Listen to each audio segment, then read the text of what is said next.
সাপ্তাহিক ছুটির দিনে অফিস করছেন প্রধানমন্ত্রী তারেক রহমান। সকাল 10:15 দিকে তেজগাঁওয়ে প্রধানমন্ত্রীর কার্যালয়ে প্রবেশ করেন তিনি। এ সময় প্রধানমন্ত্রীকে স্বাগত জানান বিভিন্ন বিভাগে কর্মরত কর্মকর্তারা।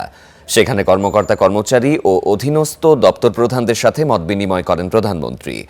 এদিকে প্রধানমন্ত্রীর সম্মতিতে কবি মোহন রায়হানকে দেয়া হচ্ছে বাংলা একাডেমি সাহিত্য পুরস্কার। আগামী সোমবার বেলা 11টায় প্রদান করা হবে বলে জানিয়েছে সংস্কৃতি বিষয়ক মন্ত্রণালয়। এদিকে বিকেলে বাংলাদেশ চীন মৈত্রী সম্মেলন কেন্দ্রে সংসদের বিরোধী দল জামায়াতে ইসলামের ইফতার মাহফিলে যোগ দেওয়ার কথা রয়েছে প্রধানমন্ত্রী তারেক রহমানের।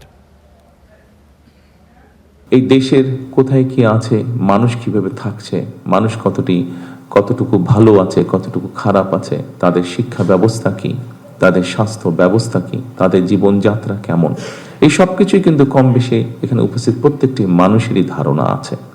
এবং সেই জন্যই আমি বলেছি, আল্লাহর কাছে আমাদের শুকরিয়া আদায় করা উচিত যে আল্লাহ আমাদেরকে সুযোগ দিয়েছেন এমন একটি জায়গায় কাজ করার, যেখানে আমরা কাজ করলে আমরা যদি আমাদের উপর অর্পিত দায়িত্ব সঠিকভাবে আমরা পালন করতে পারি, নিশ্চয়ই আমরা এই যে প্রায় 20 কোটি মানুষ দেশে, যে 55,126 বর্গ মাইল, যে দেশটি নিয়ে আমরা গৌরব বোধ করি, যে দেশটিকে আমরা আপন মনে করি, যে দেশটিকে আমরা আমাদের প্রথম এবং শেষ ঠিকানা মনে করি, এই দেশ এবং এই দেশের যারা নাগরিক, তাদের আমরা ভাগ্যের পরিবর্তন করতে সক্ষম আমরা।